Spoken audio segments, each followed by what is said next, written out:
మోంతా తుఫాను దూసుకొస్తుంది. దీంతో ఏపీలోని పోర్టులకు అధికారులు ప్రమాద హెచ్చరికలు జారీ చేశారు. పోర్టుల దగ్గర పరిస్థితులు అల్లకల్లోలంగా ఉంటాయని విశాఖ తుఫాను హెచ్చరికల కేంద్రం పేర్కొంది. ప్రస్తుతం కాకినాడ పోర్టుకు 10వ నంబర్ డేంజర్ సిగ్నల్ జారీ చేసింది. భీమిలిపట్నం, అలాగే గంగవరం, విశాఖపట్నం, కళింగపట్నం ఓడరేవులకు 9వ నంబర్ ప్రమాద హెచ్చరిక జారీ చేసింది. మచిలీపట్నం, కృష్ణపట్నం, నిజాంపట్నం పోర్టులకు 8వ నంబర్ ప్రమాద హెచ్చరిక కొనసాగుతుంది.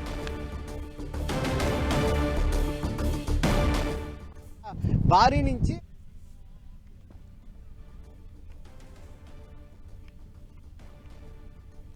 ఏపీలోని పోర్టులకు ప్రమాద హెచ్చరికలు జారీపై టెక్నికల్ స్పెషలిస్ట్ పూర్ణచంద్రరావుతో మా ప్రతినిధి దుర్గానాయుడు ఫేస్ టు ఫేస్.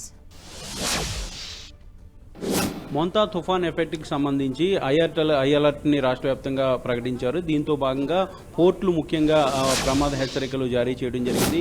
సాధారణంగా 10 నెంబర్ హెచ్చరికలు అంటే చాలా తీవ్రమైనటువంటి డేంజర్ సిగ్నల్స్ని మనం చూపిస్తారు. అలాంటిది ఇప్పుడు ఈ తుఫాన్కి సంబంధించి కాకినాడ లాంటి పోర్టులో 10వ నెంబర్ డేంజర్ సిగ్నల్స్ని ఆల్రెడీ అనౌన్స్ చేయడం జరిగింది. ఇక రాష్ట్రంలో మిగిలినటువంటి పోర్టులకు సంబంధించి విశాఖ, అలాగే భీమినిపట్నం లాంటి కొన్ని పోర్టులకు 9వ నెంబర్, అలాగే మచిలీపట్నం లాంటి పోర్టులకు 7వ నెంబర్ ప్రమాద హెచ్చరికని ఆల్రెడీ జారీ చేశారు. కాబట్టి అసలు ఈ పోర్టులకు సంబంధించి ఏ విధంగా డేంజర్ బెల్స్ ఉంటాయనేది ప్రస్తుతం మనం ఇప్పుడు స్క్రీన్ పైన చూడొచ్చు.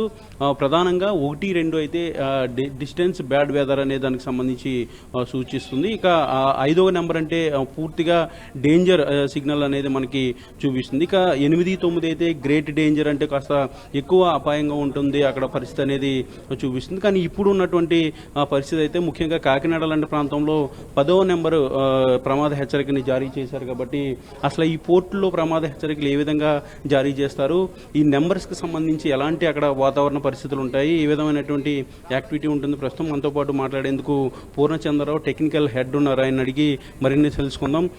సార్ చెప్పండి, అసలు ఈ పోర్టులు ఈ డేంజర్ సిగ్నల్స్ సంబంధించి ఏ విధంగా ఉండబోతుంది? అంటే ఇప్పుడు మనకి చూసుకుంటే కనుక సైక్లోన్ తీవ్రతను బట్టి కానీ డిప్రెషన్, అదే విండ్స్ ఎక్కువైతే ఎప్పుడైతే మనకి ఉంటాయో అక్కడ మన పోర్ట్ ఆపరేషన్స్కి మనకి ఇబ్బందికరంగా ఉంటుంది. దానికోసం అని చెప్పేసి ఈ సిగ్నల్స్ అయితే ఇస్తూ ఉంటారు. అంటే ఈ సిగ్నల్స్ వచ్చేసి మనకి 1 నుంచి 11 ఆల్రెడీ మీరు ఇందాక చెప్పిన విధంగా ఉంటుంది. 1, 2 ఎప్పుడు ఇస్తారంటే మనకి పోర్ట్ ఆపరేషన్స్ అక్కడి నుంచి షిప్స్ ఏమైనా వెళ్ళాల్సి ఉంటాయి కనుక తొందరగా వెళ్ళిపోవటానికి.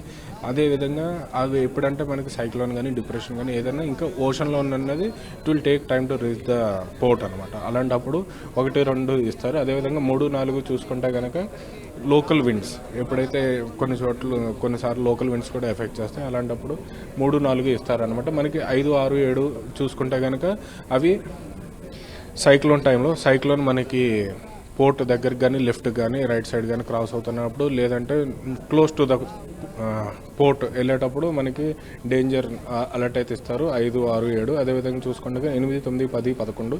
ఇందులో చూసుకుంటే 8, 9, 10 వచ్చేసి మనకి సైక్లోన్ కానీ సివియర్ సైక్లోన్ కానీ మనకి పోర్ట్ లెఫ్ట్ సైడ్ కానీ రైట్ సైడ్ కానీ or close to the port cross అవుతున్నప్పుడు 8, 9, 10 ఇస్తారు. అదేవిధంగా 11 చూసుకుంటే కనుక టోటల్ సీజ్, అక్కడ కమ్యూనికేషన్ కూడా ఏమీ ఉండదన్నమాట.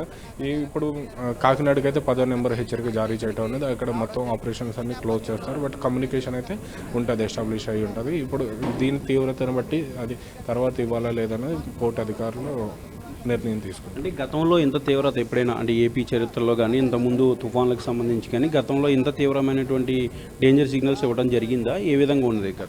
ఆల్రెడీ ఇది వరకు హుద్దుద్ టైంలో చూసుకుంటే కనుక మనకి హైయెస్ట్ రీసెంట్ పాస్ట్లో హుద్దుద్ ద హైయెస్ట్ అనమాట. దానికి మనకి ఆల్రెడీ విశాఖపట్నం పోర్టు 11 ఇచ్చారనమాట. అప్పుడు మొత్తం టోటల్ కమ్యూనికేషన్ కూడా క్లోజ్ చేయడం జరిగింది. పోర్ట్ ఆపరేషన్స్ కూడా క్లోజ్ చేయడం. ఇప్పుడు కూడా పోర్ట్ ఆపరేషన్స్ అన్ని క్లోజ్లో ఉన్నాయి ఇక్కడ కాకినాడ దగ్గర. అంటే మిగిలిన పోర్టులకు సంబంధించి ఏ విధంగా ఉన్నాయంటే ముఖ్యంగా మచిలీపట్నం సంబంధించి, లేదంటే విశాఖ, ఇంకా గంగవరం లాంటి పోర్టులు అవి ఉన్నాయి, వాటికి ఇలా ఏ విధమైనటువంటి? విశాఖపట్నం పోర్ట్స్ వాటికి అంటే మనకు వచ్చేసి ఇప్పుడు 5 అలాగే ఇచ్చున్నారనమాట. ఎందుకంటే అట్లకి లెఫ్ట్ సైడ్ క్రాస్ అవుతుంది కాబట్టి చూసుకుంటే మనకి విశాఖపట్నం పోర్టుకి 5 ఇచ్చున్నారు. మచిలీపట్నానికి సంబంధించి ఆల్రెడీ 5 నెంబర్స్ 6 నెంబర్స్ కూడా ఆల్రెడీ ఇచ్చారంటున్నారు. అంటే అక్కడ ఏ విధమైనటువంటి ఆపరేషన్? అక్కడ కూడా ఆపరేషన్స్ అన్నవి అంటే షిప్స్ మూమెంట్ అయితే ఉండదు, బట్ కొంచెం ఇవి ఎక్స్పోర్ట్ ఇంపోర్ట్స్ కూడా ఏదైనా ఎమర్జెన్సీ ఉంటే చేస్తారు, లేదంటే అవి కూడా క్లోజ్ చేయడం జరుగుతుంది. ఓకే.